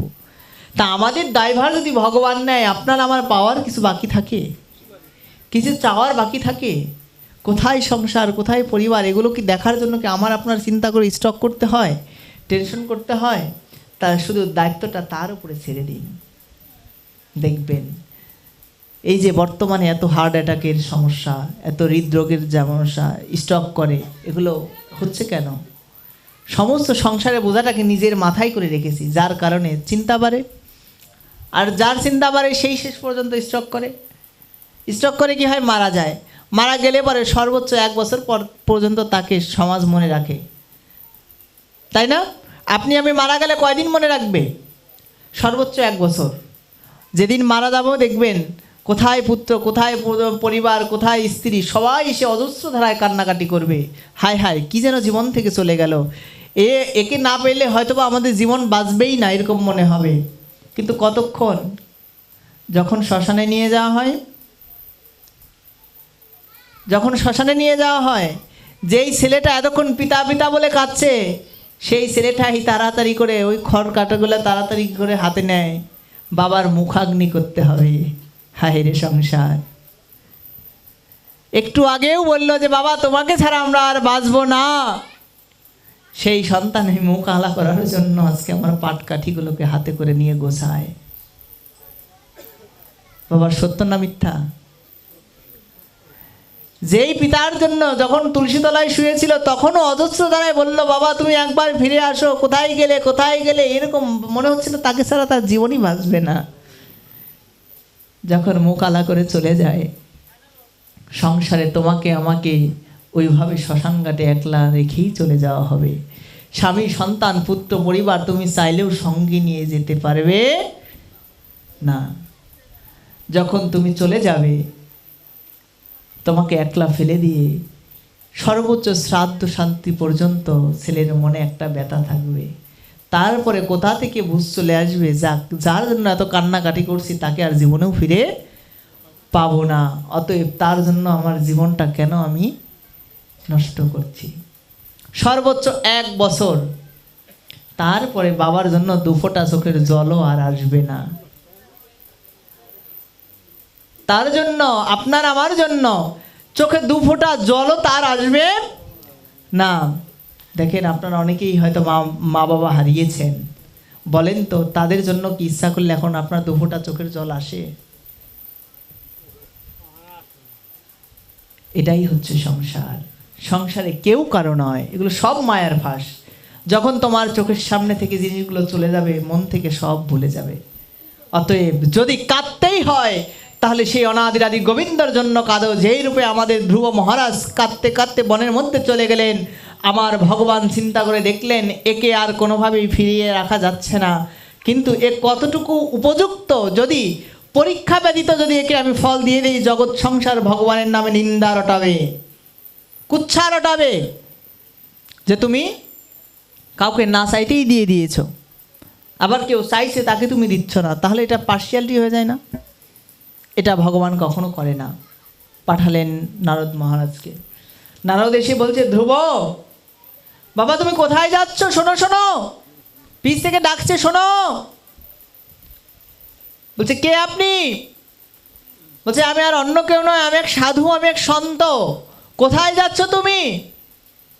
বলছে আমি শ্রীহরির দর্শনে যাচ্ছি, আপনি আমাকে পিছন থেকে ডাকবেন না, কেননা শুনেছি পিছু ডাক ভালো না। যদি আপনি পিছুতে ডাকেন তাহলে আমার গোবিন্দ দর্শনে আমার দেরি হয়ে যাবে, আপনার সঙ্গে আমি আর কথা বলতে পারছি না, আপনি চলে যান। বলছে শোনো, তুমি যেই বনের মধ্যে যাচ্ছ এখানে গভীর অরণ্য, এখানে কেউ তুমি তো রাজার ছেলে, তোমার সঙ্গে কোনো সৈন্য আসেনি, তোমার সঙ্গে কোনো পাইক পেয়াদা আসে নাই, তুমি এই কঠোর মাটিতে হাঁটতে পারবে না, তোমার পায়ে ফোসকা পড়ে যাবে, বন থেকে পশু বেরিয়ে তোমাকে ছিঁড়ে খাবে, তুমি দাঁড়িয়ে যাও বাবা। শোনো, তুমি ভগবানকে পেতে চাও তো? যেই বলেছে ভগবানকে পেতে চাও, ধ্রুব মহারাজ দাঁড়িয়ে গেলেন, বলছেন হ্যাঁ আমি অবশ্যই ভগবানকে পেতে চাই। বলছে ভগবানকে তুমি সংসারে থেকেও পেতে পারো, যাও যাও, বাড়ি ফিরে যাও, মায়ের কাছে থাকো, মায়ের সঙ্গে ভগবানকে ডাকো, দেখবে ভগবান তোমাকে সেখান থেকেও কৃপা করবে। চলে যাও, কেননা সব কিছুর একটা বয়স আছে। তোমার তো এখনও সেই বয়স হয়নি, বোঝার মতো শক্তি হয়নি, সাধনা করার জন্য তপস্যা করার জন্য একটা শরীর উপযুক্ততা প্রয়োজন আছে, তোমার হয়নি, তুমি চলে যাও। বলছে আপনি কি আদৌ কি সাধু? প্রশ্নটা মন দিয়ে শুনবেন। বলছে আপনি কি আদৌ সাধু?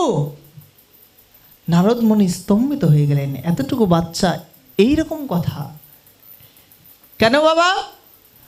বলছে শুনেছি, মায়ের কাছে গল্প শুনেছি, সাধুগুরু বৈষ্ণবরা জীবকে ভজনমুখী করে, তারা ভগবানের কাছে কিভাবে তাড়াতাড়ি পৌঁছানো যায় সেই পথ দেখায়। আর আপনি আমাকে কিভাবে আমি তার কাছ থেকে দূরে চলে যাব সেই পথ দেখাচ্ছেন। তাহলে আপনি কোনো সাধু নয়, আপনি হচ্ছে সাধু বেশে পাখণ্ডী ভণ্ড সাধু। ধ্রুব মহারাজ এখানেও আমাদের একটা শিক্ষা দিলেন, জগতে যতই বেশভূষা থাকুক না কেন, যতই আমরা মালা তিলককে ধারণ করি না কেন, এগুলো আমাদের বহিরের আবরণ।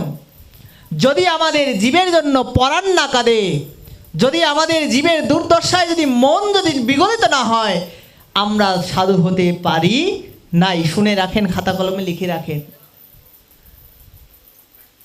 হইতে পারে আমি মঠ মন্দিরের প্রতিষ্ঠাতা, মঠ মন্দিরের বিশাল বিশাল পদে আছি, কিন্তু আমার মন যদি জীবের জন্য না কাঁদে, জীবের অসহায় দুর্দশা দেখে যদি আমার মন যদি বিগলিত না হয়, বাবা বহিরঙ্গে সাধু সাজাটা খুব সহজ, ভিতর থেকে সাধু হওয়াটা এত সহজ নয়। কথা যখন বললেন সাধুর কর্তব্য হচ্ছে জীবকে ভগবানের চরণ প্রান্তে পৌঁছে দেয়া। আমার নিত্যানন্দ প্রভুকে দেখেন তো, জগায় মাথায় মেরে তার কপাল দিয়ে যিনি সংকর্ষণ ভগবানের অবতার, যিনি ত্রেতা যুগের লক্ষণ দাপরের বলরাম, তাকে মেরে কপাল ফাটিয়ে দিলেন, দর করে রক্ত ঝরে ঝরে পড়ছে। আমার চৈতন্য মহাপ্রভু হুঙ্কার ছেড়ে বললেন, কে আমার শ্রীপাদকে আক্রমণ করলো? তার এত বড় দুঃসাহস কোথা থেকে হলো যে আমার শ্রীপাদকে তিনি আঘাত করলো? মনে রাখবেন, ভগবানকে যদি গালি দেয়, খুব সুন্দর একটা শিক্ষা শুনে রাখেন, ভগবানকে বললাম শত্রুভাবে ভজনা করলেও ভগবান সন্তুষ্ট হয়, কিন্তু কেউ যদি ভক্তের শত্রু হয়, কেউ যদি ভক্তের সঙ্গে কপটতা করে, কেউ যদি ভক্তকে দুঃখ দেয়, ভগবান তাকে জন্ম জন্মান্তর ধরেও কৃপা করবে না। এই জন্য সাধু সাবধান, আমার কথার দ্বারা যেন কোনো ভক্ত যাতে কষ্ট না পায়, আগে এইটাকে নিজের জীবনে ধারণ করেন। ভগবানকে পাওয়া অনেক ঊর্ধ্বের বিষয়। তো আজকে যখন দেখেন নিত্যানন্দ প্রভু তারপরে বলেছিলেন যে মেরেছিস কলসির কানা, তাই বলে কি প্রেম দেব না? আমার চৈতন্য মহাপ্রভু সুদর্শনকে টেনে নিয়ে আসলেন যে আমি এখনই জগাই মাধাইকে শেষ করে দেব, নাশ করে দেব। আমার দাদা নিত্যানন্দ চরণে পড়ে কাঁদতে লেগেছিলেন, ভগবান তুমি মনে করে দেখো তোমার শর্ত, তুমি বলেছিলে যে আমি এই কলিযুগে অস্ত্র ধারণ করব না। ভগবান তখন বললেন, আমার ভক্তকে যদি কেউ আঘাত করে, আমি ভগবান সেই মুহূর্তে আমার প্রতিজ্ঞাকে ভুলে গিয়ে আমার ভক্তকে আমি নিজে রক্ষা করি। অজস্র প্রমাণ আছে মহাভারতে। যদি আপনারা ভীষ্মকে দেখেন, তাকে হত্যা করার জন্য ভগবান শ্রীকৃষ্ণ প্রতিজ্ঞাকে ভঙ্গ করে রথের চাকাকে উঠিয়েছিলেন। যাই হোক, ইতিহাস অনেক, একদিকে গেলে অন্য দিক দিয়ে চলে যায়, মূল আলোচ্য বিষয় থেকে সরে যায়। তা এইখানে দেখেন বৈষ্ণবতার লক্ষণটা কি, সাধুগুরু বৈষ্ণবের কৃপাটা কেমন, যে আমাকে যদি কেউ আঘাতও করে তারপরেও আমি তাকে কখনো অভিশাপ দিতে পারবো না, ভগবানকে প্রার্থনা করব। নিত্যানন্দ প্রার্থনা করেছিলেন যে প্রভু যদি এদের কৃপা করতে হয়, সুদর্শনদের মারলে এদের গতি এখনই হয়ে গেল, কিন্তু জগতে তো তোমার মহিমা প্রকাশ হবে না, জগতে তো তোমার প্রেম ধর্ম, জগতে তো তোমার সাধুর যেই সঙ্গ, জগতে যেই সাধুর যেই মাহাত্ম্য, এ কথা জগতে প্রচার হবে না। তাহলে কি হয়, আপনি আচরি ধর্ম জীবের শেখায়, আপনি না করিলে ধর্ম শেখানো না যায়। অতএব তুমি এদেরকে কৃপা করো। আজকে আমার দাদা নিত্যানন্দ প্রভুর কৃপাতে আজকে জগায় মাধায় উদ্ধার হয়েছিলেন। এই জন্য গানের মধ্যে গায়, অক্রোধ পরমানন্দ নিত্যানন্দ রায়, অভিমান শূন্য নিতায় আমার নগরে বেড়ায়। এর জন্য যদি সাধুগুরু বৈষ্ণবের যদি একজন টিচার প্রয়োজন, যে কেমন আমাদের জীবনটা হওয়া উচিত বা কিভাবে আমাদের চলাফেরা উচিত, আমি বলবো নিত্যানন্দ প্রভুর আদর্শটাকে ধারণ করুন। তাকে শুধু আসলে তুলে রাখবেন না, তবে গিয়ে আপনি প্রকৃত বৈষ্ণব হতে পারবেন, তবে গিয়ে আপনি গৌরীয় ধারায় আসতে পারবেন, তবে গিয়ে আপনার মহাপ্রভুর কৃপাকে জীবনে ধারণ করতে পারবেন। তা না হলে অনেক দেরি হয়ে যাবে। তো যাই হোক, এখানে ধ্রুব মহারাজ যখন বললেন যে তুমি কপট সাধু, নারদ মুনি আর স্থির থাকতে পারলেন না। কেন? যারা প্রকৃত সাধু তারা কখনো নিন্দা সহ্য করতে পারে না। বললেন যে বাবা, আমার তো আর কোনো কিছু বলার বাদ রাখল না। তখন কি করলো? বলে যে তুমি যদি এবার ভগবানকে পেতে চাও, তাহলে ভগবানকে তো এইভাবে পাওয়া যায় না। শোনো শোনো, ভগবানকে পেতে গেলে সাধনের প্রয়োজন, ভজনের প্রয়োজন, তপের প্রয়োজন। বললেন তাকে পাওয়ার জন্য যা কিছু করার আমি সব কিছু করব। নারদ মুনি তার দৃঢ় প্রতিজ্ঞা দেখে বুঝতে পারলেন একদম সাদা পাতা। কেননা যারা আমরা এই যে বড় হয়েছি, বয়স্ক যারা হয়েছি, এদের মধ্যে কপটতা আছে, অবিশ্বাস আছে, আছে না? যে ভগবানকে ডাকবো, ভগবান শুনবে কি শুনবে না তাও তো জানি না, ভগবান শুনে নাকি শুনে না, ভগবান খায় কি খায় না, এগুলো দেখেন প্রতিদিন হয়তো বা ওই যে ঠাকুরের সামনে প্রসাদ দেওয়ার সময় আমাদের মনেই জায়গা যায়, ধরু এত তো প্রতিদিন তো ভোগ দেই, ভগবান কি আদৌ খায়? এগুলো আমার আপনার মনে আসতে পারে, কিন্তু একটা বাচ্চাকে দিয়ে দেখবেন বিগ্রহ সেবা দেয়াবেন, তাদের মনে কিন্তু এই বাসনা কিন্তু হয় না, তাদের মনটা সরল থাকে। সাধন ভজন করতে হলে আগে বাচ্চা সুলভ আচরণটাকে শিখতে হয়।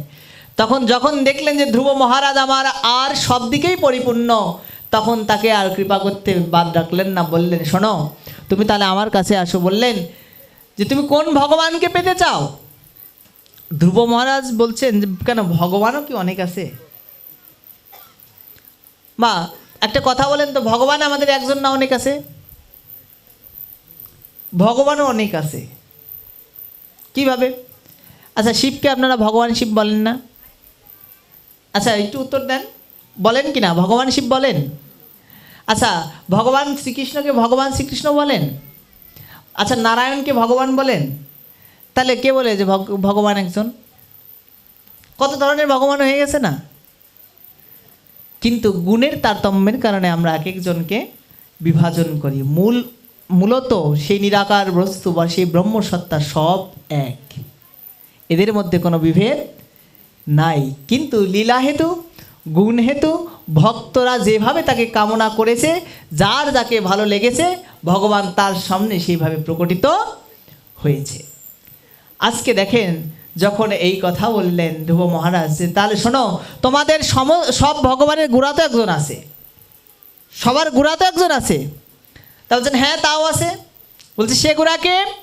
বলছে সমস্ত পূজার আগে যাকে পূজা করা হয় সেই হচ্ছে সমস্ত দেবের গোড়া। কথাটা বোঝা গেল? সমস্ত দেবতার পূজার আগে যাকে স্মরণ করা হয়, তাহলে বলছে কে? সে আর অন্য কেউ নয়, সে হচ্ছে আমাদের দেব নারায়ণ বা বিষ্ণু ভগবান।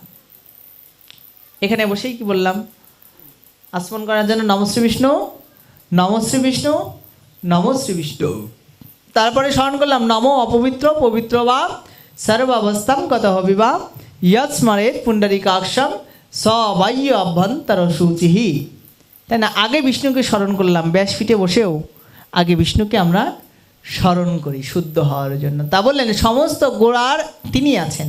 বলেন ঠিক আছে, যদি জল দিতেই হয়, ডালে পালায় আমরা আর জল দিতে যাব না, গাছের গোড়াতেই জল দিব, যাতে গাছের গোড়ায় জল দিলে ডালপালাগুলো অটোমেটিক প্রশান্ত হয়ে যায়। তা বললেন তাহলে আমি সেই বিষ্ণুর আরাধনা করতে চাই। বললেন শোনো, তাহলে এইভাবে যাওয়া যাবে না, তাহলে বিষ্ণুকে ধ্যান করতে হবে, চিন্তা করতে হবে। কি করো? তুমি আমার কাছে এসো, আমি তোমাকে দীক্ষিত করি, আমি তোমাকে মন্ত্র রূপে। দেখেন গুরুদেব মন্ত্র দিয়ে যায়, কেন দেয়? এইখানেও বোঝার আছে।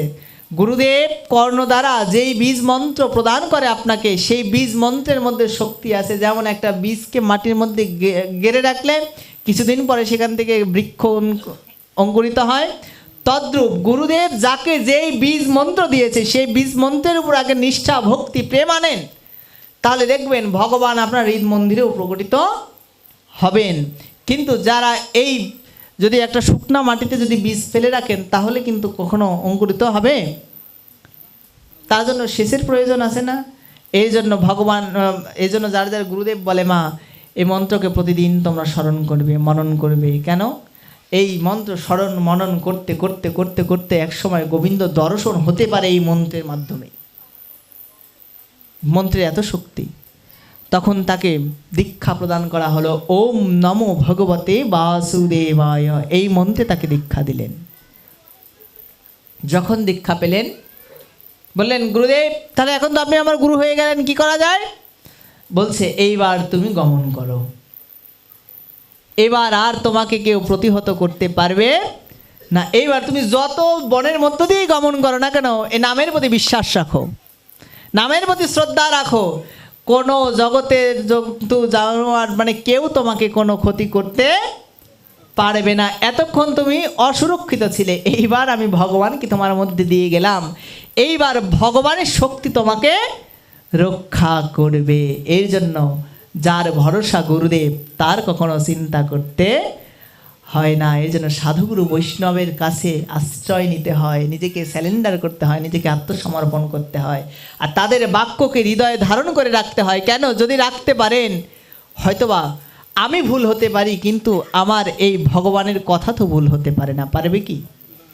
অতএব এগুলোর একটা দাহিকা শক্তি আছে, কিন্তু আমরা কলির জীব বুঝি না। যখন চলে গেলেন এইভাবে যেতে যেতে 1 মাস 2 মাস 3 মাস করতে করতে যখন দেখতে দেখতে দিন পেরোয়, ধ্রুব মহারাজ আগে যা আহার